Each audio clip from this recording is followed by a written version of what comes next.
పరిశుద్ధాత్మ దేవుడు మనకి చక్కటి విషయాల్ని నేర్పించారు. ఈరోజు కూడా నిన్న ఉన్న ఆ పరిశుద్ధాత్మ దేవుడే ఈరోజు మన మధ్య కూడా ఉన్నారు కనుక మనకి కొన్ని లోతైన విషయాలను మనకి నేర్పిస్తారు. కనుక మనం దేవుని వాక్యాన్ని చక్కగా విని నేర్చుకుందాం. మీ పని వినడమే, వింటే చాలు. పరిశుద్ధాత్మ దేవుడు మీకు నేర్పించాల్సినవి నేర్పిస్తారు. సరే, ఈరోజు 150వ కీర్తన 150వ కీర్తనలో కూడా ఒక మాట నేను మీకు చెప్పాలని ప్రేరేపించబడుతూ ఉన్నాను. ముందుగా ఇది చెప్పి ఆ తర్వాత నేను ఆదికాండం 3వ అధ్యాయంలోకి వస్తాను. 150వ కీర్తన 1వ వచనములో దేవుణ్ణి ఎక్కడ స్తుతించాలి, 2వ వచనం నుంచి 5వ వచనము దాకా దేవుణ్ణి ఎలా స్తుతించాలి, దేంతో స్తుతించాలి, 6వ వచనం దేవుడిని ఎవరు స్తుతించాలి. 3 విషయాలు 150వ కీర్తనని మనం 3 విషయాలుగా చూద్దాం. 150వ కీర్తనని 3 విషయాలుగా మనం విభజించుకుందాం. నెంబర్ 1, దేవుడిని ఎక్కడ ఆరాధించాలి, తన పరిశుద్ధ ఆలయమందు ఆరాధించాలి. నెంబర్ 2, దేవుడిని ఎలా ఆరాధించాలి, ఎటువంటి వాయిద్యాలతో వాయించాలి. అవన్నీ కూడా తంబురతో, సితారతో, పిల్లన గ్రోవితో, గొప్ప నాదముతో, గొప్ప రాగముతో, గొప్ప తాళముతో మనం యెహోవాని స్తుతించాలి. 3వదిగా సర్వజనులు యెహోవాను స్తుతించాలి. ఈ 3 అంశాలని గుర్తుంచుకుందాం. ప్రియ సంగమా, మనకు ఒక పరిశుద్ధాలయం ఉంది. ఆలయంలో మనం ప్రభువుని స్తుతిస్తూ ఉంటాము. కాబట్టి ఆలయముకు మనం ఖచ్చితంగా రావాలి. ఆలయంలో ప్రభువుని మనం స్తుతించాలి. లాక్డౌన్ ద్వారా మనం ఆలయాలకు రాలేని పరిస్థితి. కానీ ఆలయము తెరవబడగానే మనం అందరం కూడా ఆలయములోకి వచ్చి ప్రభువుని యెహోవాని స్తుతించాలి. సరే, వచ్చి స్తుతించేటప్పుడు ఎలా స్తుతించాలి? వాయిద్యాలతో స్తుతించాలి. ప్రియ సంగమ, వాయిద్యాలు వాయించేవారు లేవాలి. మన సంఘంలో మోహన్ ఒకడు ఉన్నాడు కాబట్టి ఏదో ఆ చిన్న వాయిద్యంతో మనము ఇంతకాలం ప్రభువును స్తుతించాం. కానీ ఆ వాయిద్యముతోటే మనం ఉండిపోవడం కూడా న్యాయం కాదు. దేవుడు ఇక్కడ దేవుని వాక్యంలో ఆయన సెలవిస్తున్నారు ఏంటంటే సితారాతో వాయించాలంట, దేవుడిని స్తుతించాలి అంటే గిటార్తో, కీబోర్డ్తో, వాయిద్యాలతో. యవన బిడ్డలు ప్రోత్సహించబడాలి. మీరందరూ కూడా దేవుడిని వాయిద్యాలతో స్తుతించేవారిగా మిమ్మల్ని మీరు ప్రోత్సహించుకోవాలి, మిమ్మల్ని మీరు బలపరుచుకోవాలి. కాబట్టి పరిశుద్ధాత్మ దేవుడు మిమ్మల్ని ఎంకరేజ్ చేస్తున్నది ఏంటి అని అంటే యెహోవా దేవుడిని వాయిద్యాలతో వాయించేవారిగా మీరు ఉండాలని ప్రభు కోరుకుంటున్నారు. మిమ్మల్ని మీరు ప్రోత్సహించుకోండి. 3వదిగా సర్వజనులు అంటే అందరూ. ఎవరు యెహోవాని స్తుతించగలరు? అర్హత ఎవరికి ఉందంటే అందరికీ ఉంది. దీనికి కులం, గోత్రం, జాతి భేదాలు లేవు. సర్వశక్తుడైన దేవుణ్ణి ఆరాధించినందుకు అందరూ అర్హులే. కాబట్టి ఈ విషయంలో మనల్ని మనం ప్రోత్సహించుకుందాం, ఈ విషయంలో మనల్ని మనం బలపరుచుకుందాం, ఈ విషయంలో మనల్ని మనం పురుగొల్పుకుందాం. దేవునికి మహిమ కలుగును గాక. అలాగే ఈరోజు దేవుని వాక్యాన్ని మనం ధ్యానించుకుందాం. ఆదికాండం 3వ అధ్యాయానికి వచ్చేద్దాం. ఎంత కృపామయుడైన దేవుడు అండి, ఎంత దయతో నిండిన దేవుడు, ఎంత కనికరముతో నిండిన దేవుడు. కాకపోతే ఆదాము అవ్వ చేసిన తప్పుకి వాళ్ళను నశింపజేయకుండా వారి జీవన ప్రమాణాలలో, వారి జీవన విధానాలలో కొన్ని బాధలను పెట్టి, కొన్ని వేదనలను పెట్టి వారిని ప్రేమించిన దేవునిగా మనకు 3వ అధ్యాయంలో దేవుడు కనపడుతూ ఉన్నారు. అవ్వమ్మ చేసిన పనికి దేవుడిని నమ్మి దేవుడి మాట వినాల్సిన అవ్వమ్మ దేవుని మాట వినకుండా పాములో దూరిన దుష్టుడు మాట విన్నది. ఆధ్యాత్మికంగా తన భర్తకి లోబడాల్సిన అవ్వమ్మ ఆ భర్తకు లోబడకుండా, వితౌట్ హస్బెండ్ పర్మిషన్, భర్త యొక్క అనుమతి లేకుండా, భర్త లేనప్పుడు దేవుడు తినొద్దన్న పండును తిన్నది అవ్వమ్మ. నీకు అర్థమవుతుందా? భర్త లేని టైంలో భర్తను అడగకుండా, అదే కానీ ఆదామును గనక అడిగి ఉండి ఉంటే ఆ పండు తినేదావమ్మ? తినుండేది కాదు, ఆదాం వద్దని ఉండేవాడు. కానీ ఈవిడి కొంచెం దురుసుగా వెళ్ళింది. She try to dominate her husband. తన భర్తని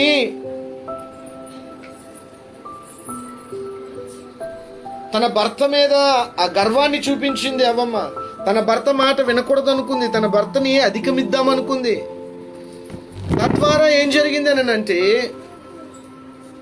అవ్వమ్మ భయంకరమైన పాపంలో పడిపోయింది. ఆ దుష్టక్రియకి దేవుడు అవ్వమ్మని నశింపజేయాలి, కానీ కృపామయుడు దయామయుడు ఆ శిక్షని అవ్వమ్మకు విధించలేదు. కేవలం ఏం చేశాడనంటే, అమ్మా నీ జీవితకాలం నువ్వు నీ భర్తని కంట్రోల్ చేయాలనుకుంటావు, కానీ నీ భర్తే నిన్ను కంట్రోల్ చేస్తాడని చెప్పించాడు దేవుడు. ఇలా చెప్పాను కదా, భార్యలందరూ కూడా భర్తని ఏదో ఒక రకంగా కంట్రోల్ చేయాలనుకుంటారు. కానీ దేవుడు ఇచ్చిన శాపం ఏంటనంటే, ఆ భర్తే నిన్ను కంట్రోల్ చేస్తాడు. జీవితకాలం నువ్వు భర్తలో ఏదో ఒక తప్పు పట్టుకుందామనే చూస్తావు, కానీ ఆ భర్తే నిన్ను కంట్రోల్ చేస్తాడనే ఒక శాపాన్ని దేవుడు రిలీజ్ చేశాడు. అంతేకాదు, నువ్వు పిల్లల్ని కనేటప్పుడు చచ్చి బ్రతుకుతావు. నీకు నొప్పిని మిక్కిలి హెచ్చిస్తున్నాను. సరే, అలాంటి శాపము డైరెక్ట్గా నశింపజేయకుండా, డైరెక్ట్గా అవ్వమ్మని నరకానికి పంపకుండా కృపామయుడైన దేవుడు తన కృపను చూపించి అక్కడ ఏం చేశాడంటే కొంత శిక్షను విధించి వాళ్ళని విడిచిపెట్టాడు దేవుడు. దేవునికి స్తోత్రం కలుగును గాక. ఇప్పుడు భర్త దగ్గరికి వద్దాం, ఆదాం దగ్గరికి. ఆదాం చేసిన తప్పేంటి? అవ్వమ్మ చేసిన తప్పును మనం చూసాం. అవ్వమ్మ దుష్టుని మాట విన్నది, దేవుని మాటని వినలేదు. మీకు అమ్మ అర్థమవుతుంది కదా? చక్కగా పడుకుంటున్నారా? నేను ఇది లైవ్లో ఉన్నానండి, జాగ్రత్త వినండి. అవ్వమ్మ చేసిన తప్పు ఏంటంటే దేవుని మాట వినాల్సిన అవ్వ ఎవరి మాట విన్నారు? దుష్టుడి మాట విన్నారు.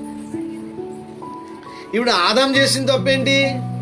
దుష్టుడి మాట విన్నాడు ఆదాము? వినలేదు. ఎవరి మాట విన్నాడు? భార్య మాట విన్నాడు. నీవు నీ భార్య మాట విని నేను తినొద్దన్న చెట్టు పండును తిన్నావు కనుక ఆదాము, అవ్వమ్మ దుష్టుడి మాట విన్నది, ఆదాము భార్య మాట విన్నాడు. కనుక ఏం చేశాడని అంటే దేవుడు, నువ్వు నీ భార్య మాట విని నేను తినొద్దన్న పండు నువ్వు తిన్నావు కనుక ఇదిగో నీ బట్టి నేల శపింపబడ్డాది.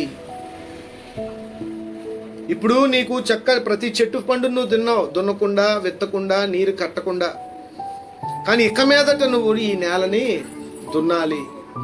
ఇప్పుడు దాకా నీకు నేల ఫలం ఇచ్చినట్టుగా ఇక మీదట నీకు ఈ నేల ఫలము ఇవ్వదు. ఈ నేల నీకు సారము ఇవ్వదు. నువ్వు కష్టపడాలి, చెమట కార్చాలి. నీ పనిలో నువ్వు చెమట కార్చాలి. నీ పనిలో నువ్వు చెమట కార్చాలి. ఇప్పుడు చూడండి, నా పని చేస్తూ ఉన్నాను, ఆ పనిలో నేను ఏం కారుస్తున్నాను? చెమట కారుస్తున్నాను. హల్లెలూయా. అంటే ఈరోజు ప్రతి మగవాడు కూడా తన ఉద్యోగంలో చాలా ప్రయాసపడక తప్పదు. ఒకటి నీతిగా బ్రతకాలి, యథార్థంగా బ్రతకాలి. అదే టైంలో ఆ ఉద్యోగంలో ఆ వ్యక్తి దైవికంగా ఉన్నప్పుడు ఆ ఉద్యోగం కూడా అతనికి లాభసాటిగా దేవుడు తీర్చిదిద్దుతాడు. వచ్చేది కొంచెమైనా సరే దేవుడు ఆ ధనాన్ని ఆశీర్వదిస్తాడు. హల్లెలూయా. కాబట్టి ఒక పక్క శాపం ఉన్నప్పటికీ కూడా ఆ శాపాన్ని మనం విధేయత ద్వారా దాన్ని తిప్పికొట్టొచ్చు.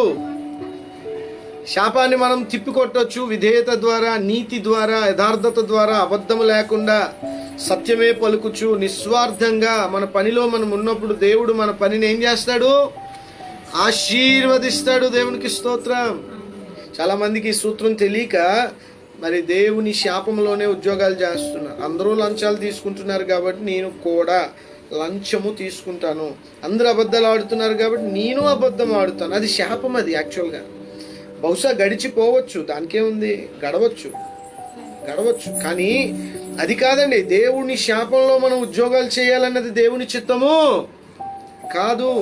ఈ పడిపోయిన లోకంలో, ఈ పడిపోయిన వ్యవస్థలో మనం ఉండిపోయి ఈ పడిపోయిన స్థితిలోనే ఉద్యోగాలు చేయాలని లేదు.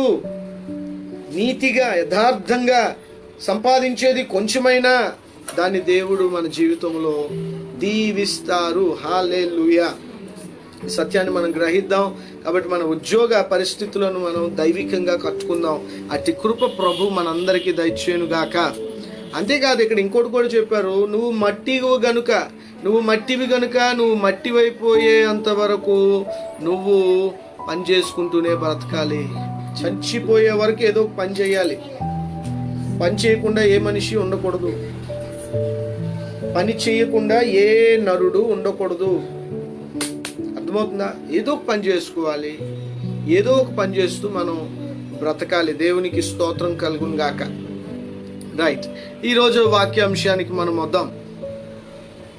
ఆదాము తన భార్యకు హవ్వ అని పేరు పెట్టెను, ఏలయనగా ఆమె జీవము గల ప్రతి వానికిని తల్లి. అవ్వమ్మలో మగాడున్నాడు, స్త్రీలున్నారు, కొన్ని కోట్ల జనాలు ఉన్నారు. ఎందుకంటే అవ్వమ్మ ద్వారానే ఈ భూమి మీదకి ఎవరు రావాలన్నా రావాలి. కాబట్టి ఆవిడ జీవము గల ప్రతి జీవికి కూడా తల్లి. అందుకే ఆవిడ పేరు ఏంటి అని అంటే హవ్వ. రైట్, ఇంకా చూద్దాం. దేవుడైన యెహోవా ఆదామునకును అతని భార్యకును చర్మపు చొక్కాలు చేయించి వారికి తొడిగించెను. చాలా ఇంపార్టెంట్ 4 విషయాలు నేను మీకు ఇప్పుడు చెప్తాను. 4. నెంబర్ 1, మొదటిది ఏంటి అని అంటే దేవుడిని మాత్రమే వింటూ బ్రతుకుతున్న ఆదాము అవ్వమ్మ, దేవుని స్వరం మాత్రమే వింటూ బ్రతుకుతున్న ఆదాము అవ్వమ్మ సడన్ గా దుష్టుని యొక్క స్వరం వినడం ప్రారంభించారు. ఎప్పుడైతే దుష్టుని స్వరం విన్న అవ్వమ్మ స్వరం వింటున్న ఆదాము దేవుని స్వరం వినడం మానేశారో వీరు దిగంబరులు అయిపోయారు. మన జీవితంలో కూడా దేవుని స్వరము వినడం ఎప్పుడు మానేస్తామో మనము కూడా రక్షణ జీవితంలో నుండి వెనక్కి వెళ్ళిపోతాం, వెనకబడిపోతాం. ఇందులో తిరగలేదు. దేవుని స్వరం విన్నంత కాలం మనం వర్ధిల్లుతాం. దేవుని స్వరం వినకుండా దుష్టుని స్వరం ఎప్పుడు వింటామో మనము అప్పుడు వెనకబడిపోతాము. ఈ సత్యాన్ని మనం తెలుసుకోవాలి. అవ్వమ్మ ఆదాము దేవునితో సహవాసం కలిగి బ్రతుకుతున్న ఆ టైంలో దుష్టుడు దూరాడు వారి మధ్యలోకి. దుష్టుడు ఎప్పుడు దూరాడు? దుష్టుని మాటలు వినడం ప్రారంభించారు ఆదాము అవ్వమ్మ. ఎప్పుడైతే వీళ్ళు ఆ దుష్టుని స్వరం విని దిగంబరులైపోయారో, సిగ్గుతో పాపముతో ఎప్పుడూ లేని స్వభావాలు వారిలోకి ప్రవేశించాయో వారు నైతికంగా పడిపోయారు. పడిపోయి ఒక పొద చాటుకెళ్ళి దాక్కుండిపోయారు. అయినా దేవుడు వారిని విడిచిపెట్టక ఆ పొద దగ్గరికి దేవుడే స్వయంగా నడుచుకొని వచ్చారు. నడుచుకొని వచ్చిన ఆ దేవుడితో ఆదాము అక్కడ దేవుడు సంభాషణలు అవన్నీ కూడా మనం విన్నాము గత వారాల్లో. ఎందుకు ఇవన్నీ నేను చెప్తున్నానంటే, నెంబర్ 1, దేవుడిని నమ్మాల్సిన ఈ భక్తులు, ఆది దంపతులు దుష్టుడిని నమ్మి సిగ్గుతో తలదించుకునే పరిస్థితికి వెళ్ళిపోయిన వీరిని దేవుడు మరలా తిరిగి వారిని దర్శించి వాళ్ళతో మాట్లాడుతున్నాడు. అవ్వమ్మ ఎందుకు చేసావు? ఆదాము ఎందుకు చేసావు? ఇదిగో మీరు చేసినందుకు మీకు శిక్ష ఇది. నేను చేయొద్దని పని మీరు చేశారు కదా, గనుక ఇదిగో మీకు శిక్ష. నేను చేయొద్దన్న పనిని మీరు చేశారు కనుక ఇదిగో మీకు శిక్షణ ఇస్తున్నాను. జాగ్రత్తగా వినండి. వినుట వలన విశ్వాసం. దేవుడైన యెహోవా వచ్చి ఆదాము అవ్వకి ఈ శిక్షల గురించిన విషయాలు చెప్తూ ఉన్నప్పుడు అవ్వమ్మ ఆదాములోకి మళ్ళీ పోయిన విశ్వాసం ప్రవేశిస్తూ ఉంది. పోయిన విశ్వాసము తిరిగి ఆదాము అవ్వలోకి వస్తూ ఉంది. తెలియక తప్పు చేసిన ఆదాము అవ్వని దేవుడు శిక్షించక వారిని ఏం చేస్తున్నాడు అని అంటే దరి చేర్చుకొని వారికి తిరిగి విశ్వాసాన్ని నూరిపోస్తూ ఉన్నాడు. సార్వభౌముడిని నేను కదా, నా మాట వినకుండా ఆ దుష్టుని మాట మీరు ఎందుకు విన్నారు? వినినందుకు ఇదిగో మీకు ఇటువంటి పరిస్థితులు వస్తూ ఉంది. మీలో అవిధేయత ప్రవేశించినందుకు కారణం ఇది. మీరు ఎప్పుడైతే నా ఆజ్ఞని తృణీకరిస్తారో, ఎప్పుడైతే ఏ మానవుడైనా సరే, ఈ రోజుకి కూడా ఏ మానవుడైనా సరే అవిధేయత, దేవుని ఆజ్ఞను ఒకటి ధిక్కరించినప్పుడు నిశ్చయముగా ఆ వ్యక్తి జీవితంలోకి పనిష్మెంట్ అనేది వస్తుంది.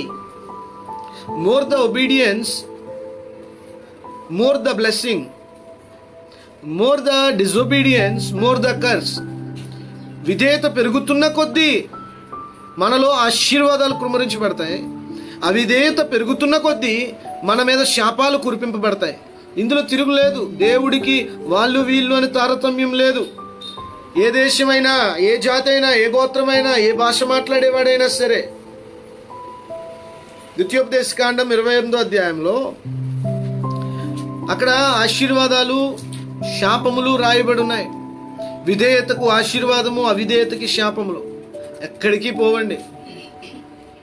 కాబట్టి ఈరోజు దేవుని బిడ్డలుగా మనము ఆశీర్వాదమునకు వారసులమే ఉన్నాం. ఆశీర్వదింపబడుటకు మనల్ని దేవుడు పిలుచుకున్నాడు. ఆ రీతిగా మన జీవన యాత్రను కొనసాగిద్దాము. మన కళ్ళకు ఈ భూమిని చూసే నేత్రాలు కాదు, ఈ కళ్ళకు నిత్యత్వం కనబడే నేత్రాలుగా మనం ఉండాలి.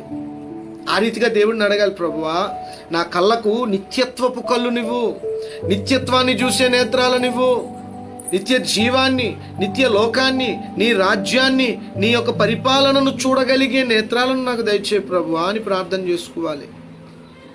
కృపామయుడైన దేవుడు ఆదాము అవ్వ దగ్గరకు వచ్చి వాళ్ళని శిక్షించటం లేదు, కానీ వారిని తిరిగి తన తట్టు తిప్పుకుంటున్నాడు. దేవునికి స్తోత్రం కలుగును గాక.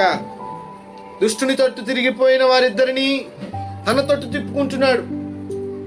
ఇంకా డీటెయిల్డ్గా వెళ్తే ఆదాము భార్య తట్టు తిరిగిపోయాడు, తన భార్య అయిన అవ్వ దుష్టుని తట్టు తిరిగిపోయింది. కానీ దేవుడు వచ్చి ఏం చేస్తున్నాడంటే తిరిగిపోయిన వారిని తన తట్టు తిప్పుకుంటున్నాడు. మారు మనసు మారిపోతుంటుందండి. ఇప్పుడు వాక్యం విన్నామా? ఈ వాక్యం అయిపోగానే దుష్టుడు మన మనసులను మార్చేస్తాడు, పరిస్థితులను చూపించి మనల్ని, స్థితిగతులను మార్చేస్తాడు, లేనిపోయిన అపోహల్లో మనల్ని పెట్టేస్తాడు, మనల్ని మోసపుస్తాడు, మనల్ని అబద్ధంలో నమ్మేటట్టుగా చేస్తాడు.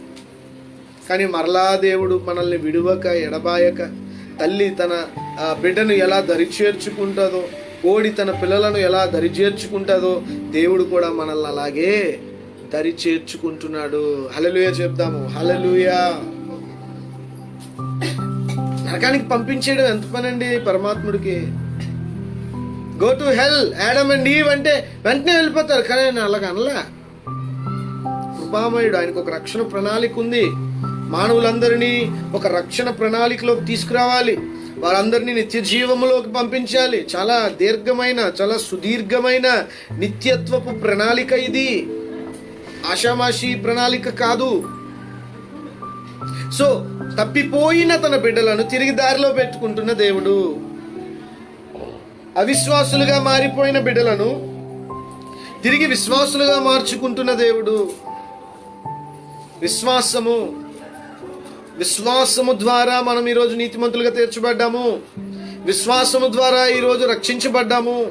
దేవుడు ఉన్నాడని, ఆయన ప్రియకుమారుడి లోకానికి వచ్చి మన కొరకు తన రక్తం కార్చి మనందరినీ ఆయన రక్తములో కడిగి మనలను తన కుమారులుగా, కుమార్తెలుగా స్వీకరించాడని మనం నమ్ముతూ ఉన్నాము. ఒకరోజు ఆ ప్రియ కుమారుడని యేసుక్రీస్తు ప్రభువారు మేఘాల మీద రానై ఉన్నారని, ఆయన మనందరినీ ఎత్తుకొని తీసుకెళ్తాడని మనం విశ్వసిస్తున్నాము. ఆదాము అవ్వకి లేని ఆ విశ్వాసాన్ని దేవుడే స్వయంగా దిగొచ్చి వారికి కల్పిస్తూ ఉన్నాడు. వినుట ద్వారా విశ్వాసం. ఆదాము అవ్వ పాపం చేశారు, దిగంబరులుగా ఉన్నారు, ఒంటి మీద బట్టలు లేవు, వారి దుష్ములన్నీ కనబడుతూ ఉన్నాయి. అందుకని వారు ఆకులను చుట్టుకున్నారు. ఆకులను చుట్టుకొనున్న వాళ్ళతో దేవుడు చెప్తూ ఉన్నాడు, లేదు లేదు, ఇదిగో నేను మీకు ఒక శిక్షను విధించాను, కానీ పూర్తిగా నేను మిమ్మలను తృణీకరించలేదు. కొంతకాలము మిమ్మల్ని నేను శిక్షిస్తాను, ఎందుకని మీకు బుద్ధి రావాలి. శిక్ష లేకపోతే బుద్ధి రాదు. తండ్రి ప్రేమించు కుమారుడు, తండ్రి ప్రేమిస్తే ఆ కుమారుడిని ఏం చేస్తాడు? శిక్షిస్తాడు. దేవునికి స్తోత్రం కలుగును గాక. హల్లెలూయా. ఈ సత్యాన్ని మనం గుర్తెరగాలి. మొదటిది విశ్వాసం. ఆదాము అవ్వని విశ్వాసులుగా తీర్చిదిద్దుతున్న దేవుడు.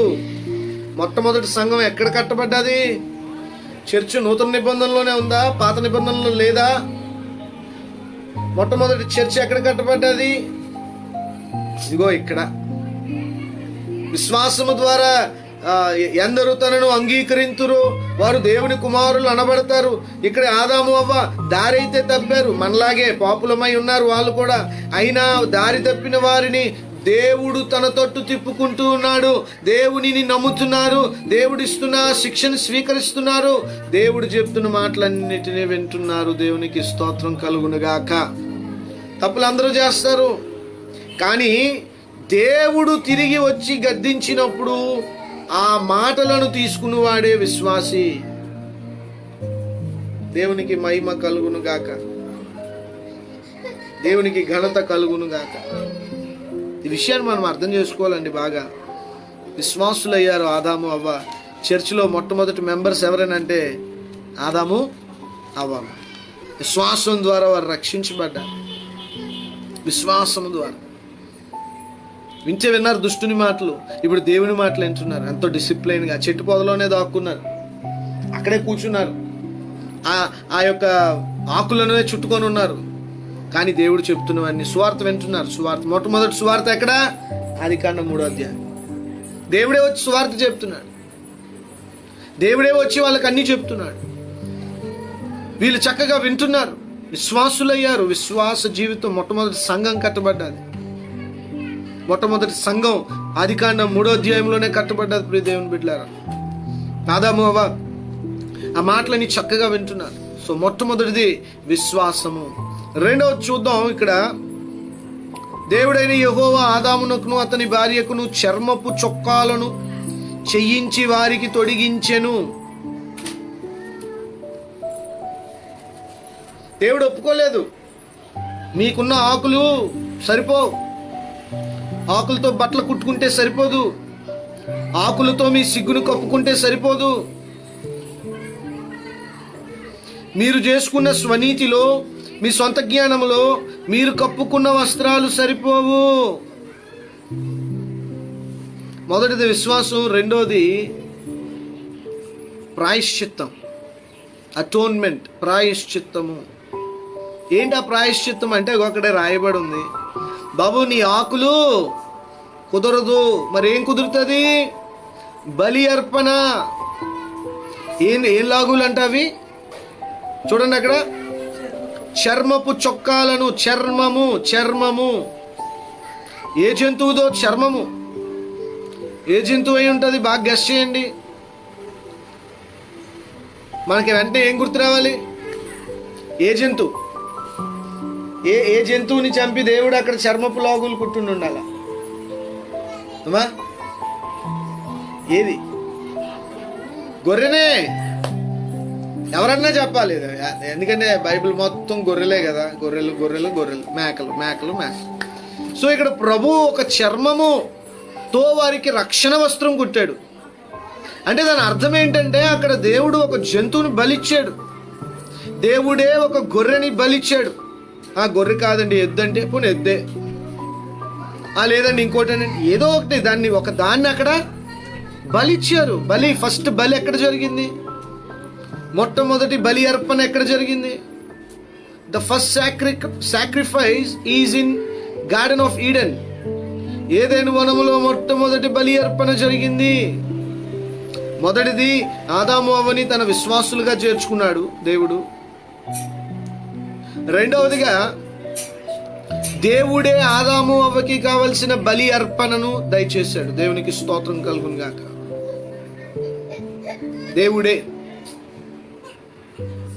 దేవుడే వారికి ఒక బలి అర్పణను, ఒక రక్షణ ప్రాయశ్చిత్త బలిగా దేవుడే అక్కడ ఒక బలిని ఏర్పాటు చేశాడు. మనం గమనిస్తే, బాబు మీరు ఆకులు కట్టుకొని మీరు రకరకాల ఈ పనులు చేస్తే కుదరదు, మీ భక్తి జీవితంలో మీకు నచ్చినట్టుగా ఉంటే అవ్వదు, నాకు ఒక బలి కావాలి. ఆ బలే నజరేయుడైన యేసు క్రీస్తు ప్రభు. వారికి ముంగుర్తుగా యేసు ప్రభు వారు పలానా 4000 సంవత్సరాల తర్వాత వచ్చి మన కోసం బలి అవుతారన్న విషయాన్ని దేవుడు 3వ అధ్యాయం ఆదికాండంలో చెప్పకనే అక్కడ చెప్తూ ఉన్నాడు. ఒక సాదృశ్యంగా, ఒక సూచనగా. దేవునికి మహిమ కలుగును గాక. మన పాపములు, మన అతిక్రమములు, మన దోషములకు ప్రాయశ్చిత్తముగా బలైన యేసు క్రీస్తు ప్రభు. దేవునికి మహిమ కలుగును గాక. ప్రాయశ్చిత్తంగా బలైపోయిన యేసుక్రీస్తు ప్రభు. మన రక్షణకి విశ్వాసం కావాలి, నెంబర్ 1. మన రక్షణకి బలి కావాలి, నెంబర్ 2. ఈరోజు యేసు ప్రభువారు మన కోసం బలి అర్పణగా మారారు. మన పాపములు ఆయన శిలువ మీద భరించారు. యేసు క్రీస్తు ప్రభువారి రక్తము మన ప్రతి పాప శాపముల నుండి మనలను కడిగి పవిత్రపరుస్తూ ఉన్నారు. హల్లెలూయా. ఎంత గొప్ప దేవుడు! శిక్షించాల్సిన దేవుడు వచ్చి తనని తానే బలిచ్చుకుంటున్నాడు. ఆయన వచ్చి అక్కడ ఆదాము అవ్వను శిక్షించాలి రూల్ ప్రకారంగా, కానీ ఆ పని చేయటం లేదు. మరి ఏం చేస్తున్నారని అంటే ఆయనే వచ్చి బలిస్తూ ఉన్నారు. దేవునికి మహిమ కలుగును గాక. మనకి ఏది కావాలో, మన రక్షణకి ఏది కావాలో, మన ఆధ్యాత్మిక జీవితానికి ఏది కావాలో, ఏది చేస్తే మనం నిత్య జీవానికి వెళ్తామో అది అక్కడ ప్రభువే చేస్తూ ఉన్న పరిస్థితులు. దేవునికి మహిమ కలుగును గాక. సో నెంబర్ 1, విశ్వాసం. మనం మంచి విశ్వాసులుగా ఉండాలి. దేవుడినే నమ్మాలి, దేవుడి వాక్యంనే వినాలి, దేవుడు చెప్పే విషయాలే మనం వినాలి, దైవ భక్తులు మాటలే మనం వినాలి, దైవజనుల మాటలే మనం వినాలి. దుష్టుడు పలు రకాలు. దుష్టుడు పాములోకే దూరితే దుష్టుడు మనుషుల్లోకి దూరడా? చూడండి, మన భక్తి జీవితంలో కూడా మనం ఎన్నిసార్లు దుష్టుడి మాటలు విన్నాం ఒకసారి తీయండి గత చరిత్ర. మనం ఒకసారి రక్షించబడ్డామని అంటే పూర్తిగా మనము ఆ దుష్టుని కబంధాస్తాల్లో నుంచి వచ్చేసినట్టేం కాదు. చాలాసార్లు మనం కూడా ఆ దుష్టుని యొక్క కబంధ హస్తాల్లోకి వెళ్ళిన వారమే. మీరు అందరూ ఒప్పుకుంటారు ఒప్పుకోరు? దుష్టుడు మనలో దూరినప్పుడు మనం బూతులాడాం, దుష్టుడు మనలో దూరినప్పుడు మనం ఎదుటి వాళ్ళని నిందించాము, దుష్టుడు మనలో దూరినప్పుడు మనం రకరకాల చెయ్యకూడని క్రియలు చేశాము. కానీ ఆదాము అవ్వ ఎలాగైతే దుష్టుని మాట విన్న దారి తప్పిపోయారో, అయినా దేవుడు వారిని ఎలా కరుణించాడో ఈరోజు మనల్ని కూడా కరుణామయుడైన దేవుడు అలాగే కరుణిస్తున్నాడు. దేవుడినే నమ్ముదాం, ఆయన వాక్యాన్నే నమ్ముదాం, పరిశుద్ధాత్మనే నమ్ముదాం, పరిశుద్ధ సంఘాన్నే నమ్ముదాం, పరిశుద్ధ సంఘ పరిచర్యనే నమ్ముదాం. దేవునికి మహిమ కలుగును గాక. అద్వితీయుడైన దేవుడు, సర్వశక్తిమంతుడైన దేవుడు. ఈ సత్యాన్ని మనం గ్రహిద్దాం, గుర్తిద్దాం, ముందుకు వెళ్దాం. ఓకే, తర్వాత రెండోది అయిపోయింది. మొదటిది విశ్వాసము, రెండోది బలి. ఓకే, ఈ బలే, ఇంకా రెండో బలి ఏం లేదు. ఒకే బలి, యేసు క్రీస్తు ప్రభువారు అనే బలి. ఇంకొక బలి లేదు, ఒకే బలి. కాబట్టి ఈ బలి జరిగిపోయింది, దీన్ని మళ్ళీ చేయాల్సిన అవసరము లేదు. సో సర్వశక్తిమంతుడై ఉన్న యేసునాథుని శిలువ యాగము ద్వారా మనకి రక్షణ వచ్చింది, మనకి అటోన్మెంట్ వచ్చింది, మనకి ప్రాయశ్చిత్తం వచ్చింది. ఆయనకు బదులుగా మనము, మనకి బదులుగా ఆయన. కూర్చోమ్మా, పట్టీలు సౌండ్ వస్తుంది, కూర్చో. ఎందుకు అటు ఇటు తిరుగుతున్నావు? కూర్చో. కాబట్టి ఆయన స్థానంలో మనల్ని, మన స్థానంలో ఆయన బలయ్యాడండి. బదులు అన్నమాట. బదులు అంటే ఏంటంటే నాకు బదులుగా నువ్వు, నీకు బదులుగా నేను. శిలువ మీద మనకి బదులుగా ఆయన చనిపోయారు. పరలోక సింహాసనములో ఆయనకు బదులుగా మనల్ని చేర్చుకున్నాడు. ఎంత గొప్ప దేవుడు అండి. నీకు అర్థమైందా? స్తోత్రం చెప్పండి. హల్లెలూయా. శిలువ మీద మనం ఉండాలి రూల్ ప్రకారం. శిలువ మీద మనం మేకలు కొట్టించుకోవాలి, మన కాళ్ళకు మేకలు పెట్టాలి, మన తలకు మొలకి పెట్టాలి. కానీ మనకు బదులుగా ఆయన ఎక్కేశాడు. మీరు వద్దు నాన్న, మీరు నా బిడ్డలు, నేను మీకోసము బలవుతాను అని బలైపోయాడు. అంతేకాదు ఆయన స్థానం ఎక్కడ? పరలోక సింహాసనము. మరి ఆ స్థానంలోకి ఆయన శిలువ మీదకి వచ్చాడు కదా, మరి పరలోక స్థానంలోకి మనల్ని చేర్చుకున్నాడు. దేవునికి స్తోత్రం కలుగును గాక. విశ్వాసము, బలి అర్పణ, ఈ రెండింటిని మర్చిపోవద్దు. మూడవదిగా చూద్దాం ఈరోజు. మూడవదిగా 22వ వచనం చదువుదాం. అప్పుడు దేవుడైన యెహోవా, ఇదిగో మంచి చెడులను ఎరుగునట్లు ఆదాము మనలో ఒకడి వంటి వాడాయను. కాబట్టి అతడు ఒకవేళ తన చెయ్యి చాచి జీవ వృక్ష ఫలములను కూడా తీసుకొని తిని నిరంతరము జీవించునేమో అని దేవుడు అయిన యెహోవా అతడు ఏ నేల నుండి తీయబడునో దాన్ని సేద్యపరచుటకు ఏదేను తోటలో నుండి అతనిని పంపివేసెను. అప్పుడు ఆయన ఆదామును వెళ్ళగొట్టి ఏదేను తోటకు తూర్పు దిక్కున కెరూబులను జీవవృక్షమునకు పోవు మార్గమును కాచుటకు ఇటు అటు తిరుగుచున్న ఖడ్గ జ్వాలలను నిలవబెట్టెను. మూడవది సెక్యూరిటీ. మొదటిది విశ్వాసము, రెండవది బలి అర్పణ, మూడవది సెక్యూరిటీని ఇస్తున్నాడు దేవుడు ఆదాము అవ్వకి. ఈరోజు క్రైస్తవ సంఘానికి, క్రీస్తు రక్తంలో కడగబడిన మనందరికీ కూడా ఆయన ఏమిస్తున్నారని అంటే సెక్యూరిటీని ఇస్తున్నారు. మనకు ఆయన సెక్యూరిటీని ఇస్తున్నాడు. మన దుష్టత్వము మనలో, ఇప్పుడు చూడండి, ఆదాము అవ్వ దేవుడు వంటి వారు అయిపోయారంట. దేవుడు వంటి వారు అయిపోయారంటే దాని అర్థం ఏంటి? మంచి చెడు దేవుడికే తెలుసు. కానీ ఇప్పుడు ఆదాము అవ్వకు కూడా ఏం తెలుసు? మంచి తెలుసు, చెడు కూడా తెలుసు. ముందు తెలిసే వాళ్ళకి తెలీదు, మంచి ఒకటే వాళ్ళకి తెలుసు. కానీ ఇప్పటి నుంచి వాళ్ళకి చెడు కూడా తెలుసు. కానీ చిన్న తేడా ఉంది, చెప్తాను, జాగ్రత్తగా ఓపికగా వినండి. దేవుడికి మంచి తెలుసు, ఎందుకంటే ఆయన మంచి దేవుడు. దేవుడికి ఆయన చెడు తెలుసు, కానీ ఆయనలో చెడు లేదు. చెడుని ఆయన చూస్తున్నాడు. చెడు ఎక్కడో జరుగుతుంటే దాన్ని గమనిస్తున్నాడు తప్ప ఆయనలో చెడు లేదు. కానీ ఆదాము అవ్వ అలా కాదు. వీళ్ళకి మంచి తెలుసు, చెడు కూడా అనుభవపూర్వకంగా తెలుసు. చెడును అనుభవిస్తున్నారు, వాళ్ళలో ఉంది, వారు అనుభవిస్తున్నారు చెడుని. కానీ దేవుడు అలా కాదు, దేవుడు అనుభవించట్లేదు, దేవుడు చూస్తున్నాడు. కానీ ఆదాము అవ్వ చూడట్లేదు చెడుని ఏం చేస్తున్నారు? అనుభవిస్తున్నారు. ఈరోజు మనం కూడా చెడుని అనుభవిస్తూ తెలుసుకుంటున్నాం. కాబట్టి దేవుడిలాగా మారిపోయారనేసి దేవుడే అంటున్నాడు ఆదాము అవ్వని. వీరు మనలో ఒక్కరు అయిపోయారు, మన వంటి వారు అయిపోయారు. మనలాగే వీళ్ళు కూడా ఇప్పుడు మంచి ఏంటో తెలుసు, చెడేంటో తెలుసు. వీళ్ళకి చెడేంటో తెలుసు గనుక ఒకవేళ ఆ తోటలో ఉన్న జీవ వృక్ష ఫలములను వీరు తిని చెడులోనే నిత్య జీవులైపోతారేమో, ఆ కీడులోనే నిత్యత్వంలో ఉండిపోతారేమో, ఇంక ఎటర్నల్ స్టేట్ లో వీరు చెడ్డగానే ఉండిపోతారేమో. అమ్మమ్మో, నా బిడ్డలు అలా ఉండకూడదు. కీడనేది కొంతకాలమే ఉండాలి. కీడనేది వారి జీవితంలో కొంతకాలమే ఉండాలి. కీడు వారి జీవితంలో శాశ్వత కాలం ఉండకూడదు. కీడు వారి జీవితంలో నిత్యత్వం ఉండిపోకూడదు. పాపములోనే వారు నిత్యము బతకూడదు అనే మంచి ఉద్దేశంతో దేవుడు వారిని ఆ యొక్క జీవ వృక్ష ఫలముల నుండి మరి వారికి రాకుండా వారిని బంధించినట్టుగా మనం దేవుని వాక్యంలో చూస్తున్నాం. అగ్ని జ్వాలలు కెరూబుల్ని పెట్టేశాడంట. వీళ్ళు వెళ్ళి ఆ జీవవృక్ష ఫలములు తినకుండా, తింటే నిత్య జీవంలోకి వెళ్ళిపోతారు. తింటే ఇంకా పాపంలోనే నిత్యత్వం. ఎంతమందికి ఇష్టమండి పాపం? ఈరోజు మనమే ఉన్నాం. బూతులు ఆడడం మనకి ఇష్టమా? ఈరోజు మన అబద్ధాలు ఆడడం నిజంగా చెప్పండి దేవుని బిడ్డలుగా మనకి ఇష్టమా? ఇష్టం లేదు. కానీ దుష్టుడు దూరినప్పుడు కోపంలో ఏదో ఎక్కడో నోరు జారుతోంది తప్ప ఇష్టంగా ఎవరు మాట్లాడతారు? దేవుని బిడ్డలు. మందు తాగడం దేవుని బిడ్డకి ఇష్టమా? వ్యభిచరించడం దేవుని బిడ్డలకి ఇష్టమా? ఇష్టం కాదు. దానికి కారణం ఏంటంటే దేవుడు ఆ రోజు అదిగో అక్కడ అగ్నిజ్వాలలు పెట్టబట్టి, లేదంటే ఆ పళ్ళు తినేసి నిత్య జీవములో పాపులుగానే మిగిలిపోయి ఉండేవారమే. అయ్యో, అంత ఘోరమైన స్థితి నుండి ప్రభువు మనల్ని రక్షించాడు. ఆ ప్రభువుకు మనం ఎంత కృతజ్ఞతలు చెల్లించాలి. మీకు ఎంతమందికి వాక్యం అర్థమవుతుందో నాకు తెలియదు, కానీ నేను చెప్తున్న విషయాలు కనుక మీరు అర్థం చేసుకుంటే నిజంగా ఎగిరి గంతులేసి ప్రభువును స్తుతిస్తారు.